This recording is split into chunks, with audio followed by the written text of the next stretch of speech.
इंदर, हमें बचा ले बेटा।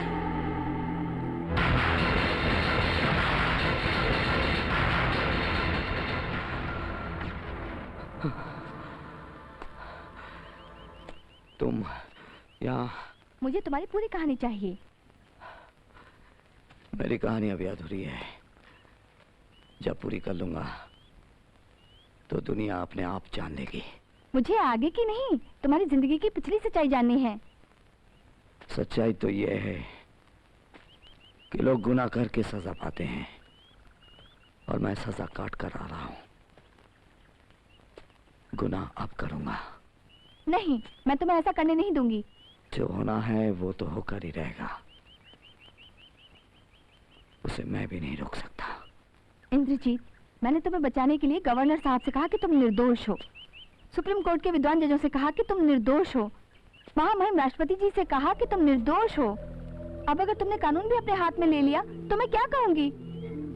तुम्हारा प्रॉब्लम मुझे मत बताओ, जाओ यहाँ से। ठीक है, तुम नहीं बताओगे ना?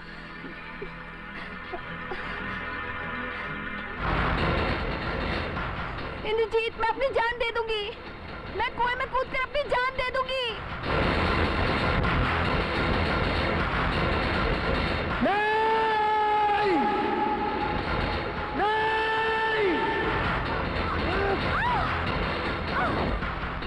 नहीं, इस मंदिर को कोई नहीं छू सकता, कोई नहीं। मंदिर? ये कौन मंदिर? हाँ, ये मेरा सिर्फ मंदिर ही नहीं, ये कुआं मेरे चारों धाम है, मेरा तीर्थ है, तीनों लोक हैं। कैसे? यहाँ एक बहुत सुंदर सा घर था, बहुत सुंदर सा परिवार था।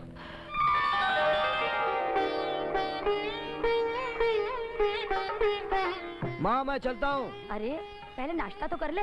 अरे नाश्ता खाऊंगा तो थाने में जाकर चीफ की डांट खानी पड़ेगी। कोई नहीं है तुझे डांटने वाला। चल जल्दी से मुंह खोल। अब माँ, तू समझती नहीं, ड्यूटी आखिर ड्यूटी होती है। मैं सब समझती हूँ, तुम्हारी ड्यूटी ड्यूटी है और तुम्हारी माँ 2 घंटे से जो रसोई में ड्यूटी कर रही थी वो कुछ भी नहीं। पहले बताओ टाइम क्या हुआ है? तू एक घड़ी क्यों नहीं खरीद लेता? अरे भैया, तुम्हारे जैसे ऑफिसर्स मारुति दौड़ा रहे हैं, तुम एक घड़ी तक नहीं खरीद सकते? वो भी इतनी तनख्वाह पाते हैं, वो कैसे? मैं बताता हूँ बेटे इंदर, आज मैं तुम्हें एक अनमोल चीज देना चाहता हूँ।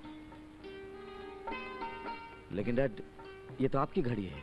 ये घड़ी नहीं, ये मेरी ईमानदारी का सर्टिफिकेट है बेटा, जो पुलिस डिपार्टमेंट ने मुझे इज्जत के साथ दिया था।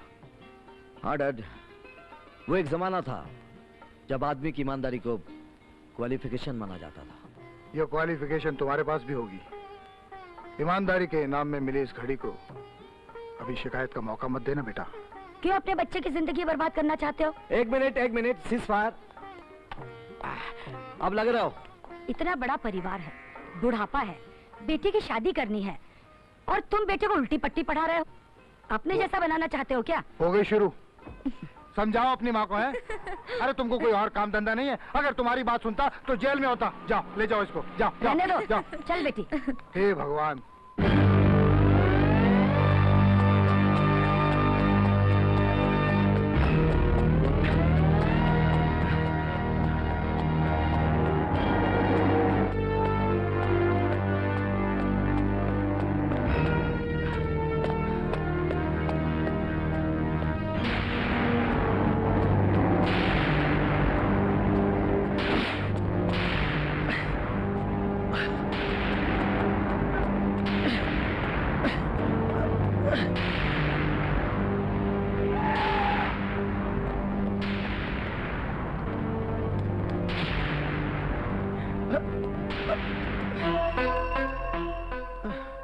आओ नरेश, क्या खबर लाए हो?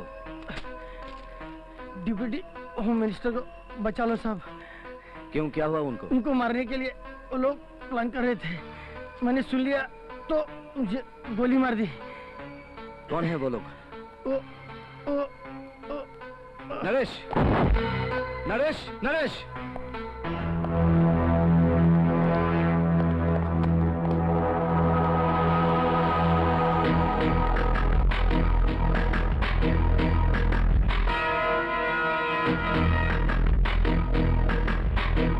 इस आदमी ने पूरी बात नहीं बताई होगी, और बताता भी कैसे? इसके पास सांसें नहीं बची थी। मगर पूरी बात मैं बताता हूं। कल डिप्टी होम मिनिस्टर मारा जाएगा। क्यों मरेगा ये तुम्हारे लिए जानना जरूरी नहीं है। मैं तुम्हें मिनिस्टर का पता देता हूं। वो इस वक्त इंदू हॉस्पिटल में 2nd फ्लोर रूम नंबर 12 में है। अगर हो सके तो बचा लेना। मगर मेरी डायरी में तो वो मर चुका है। कल सुबह 10 बजे हॉस्पिटल में।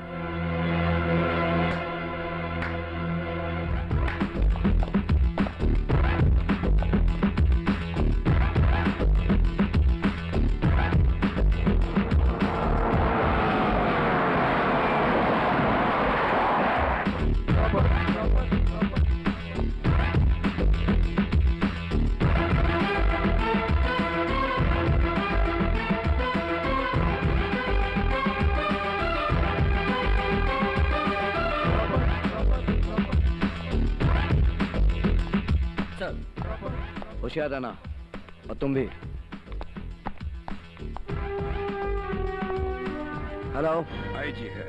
Good morning sir. इंस्पेक्टर, तुम अपनी फुल फोर्स के साथ वहां क्या कर रहे हो? सर, वो हमारे डिप्टी होम मिनिस्टर की जान खतरे में है। इसके बारे में मैंने आपको बताया था। How foolish. किसी ने सच्ची या झूठी धमकी दे दी और तुमने शहर की सारी पुलिस वहां लगा दी? झूठी धमकी नहीं है सर। पुलिस के एक मुखबिर ने मरते मरते ये बयान दिया था। ओहो, डिप्टी मिनिस्टर साहब को कोई खतरा नहीं है। वो वहां पे बिल्कुल सेफ और सुरक्षित है। अंडरस्टैंड? Yes sir. और हाँ, for your information, industry minister आज एक जूते की दुकान का उद्घाटन कर रहे हैं। क्या ऐसे बड़े मौके पर वहां पुलिस का बंदोबस्त नहीं होना चाहिए? यस सर, ये बहुत बड़ा मौका है। एक जूते की दुकान का उद्घाटन। मैं वहीं जा रहा हूं। सुनो, यहीं पे रहना। सर।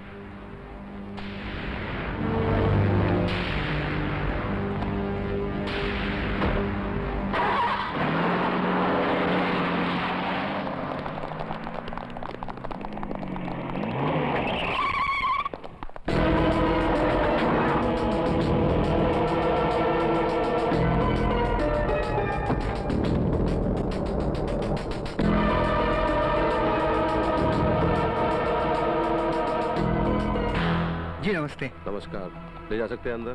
बिल्कुल साहब, जाइए। ले चलो।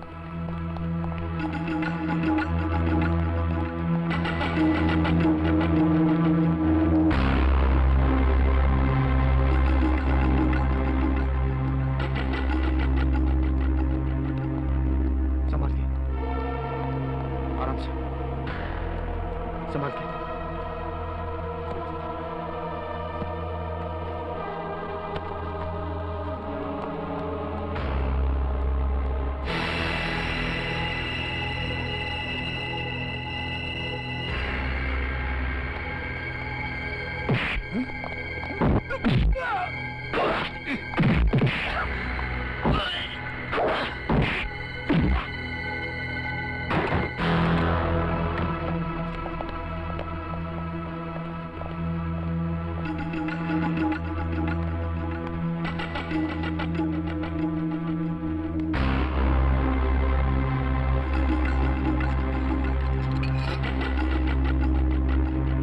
नहीं, इसको चाकू से नहीं मारना। ये तो जनता का सच्चा सेवक है। आज के गंदे माहौल में इसका दम घुट रहा है। बेचारे को मुक्ति दे दो।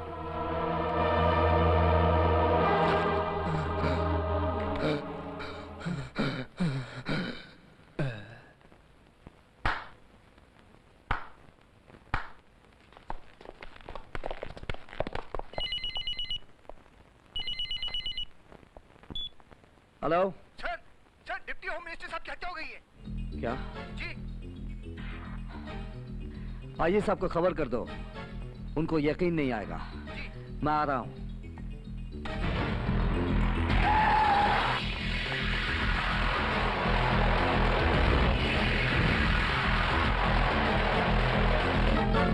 तुमने बड़ी देर कर दी इंस्पेक्टर। हम कब से तुम्हारा इंतजार कर रहे हैं, ये बताने के लिए कि होम मिनिस्टर मर चुका है। मैंने कहा था ना वो मरेगा। मर गया। मिनिस्टर को हमने मारा। डॉक्टर, इस इंस्पेक्टर को बताओ कि होम मिनिस्टर कैसे मरा है। हार्ट फेल होने से।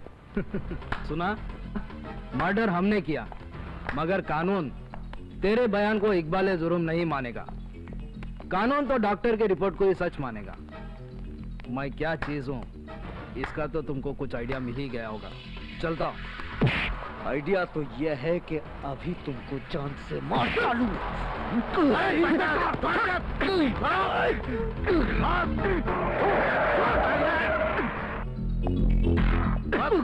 ये क्या कर रहे हो इंस्पेक्टर? सर, यही मिनिस्टर साहब के कातिल हैं। क्या सबूत है तुम्हारे पास? सबूत नहीं मिला तो गवाही पेश करो। अरे गवाह और सबूत तुझे अदालत में मिल जाएंगे। बेकार की बात मत करो इंस्पेक्टर। शरीफ लोगों को तंग करके जनता की नजरों में पुलिस की छवि मत बिगाड़ो। राय साहब, आई एम सॉरी, आप जाइए।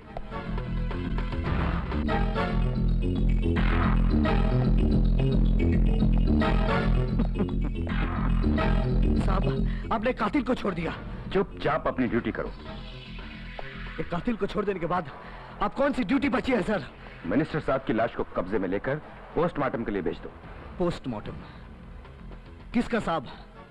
लाश का या हमारे सिस्टम का?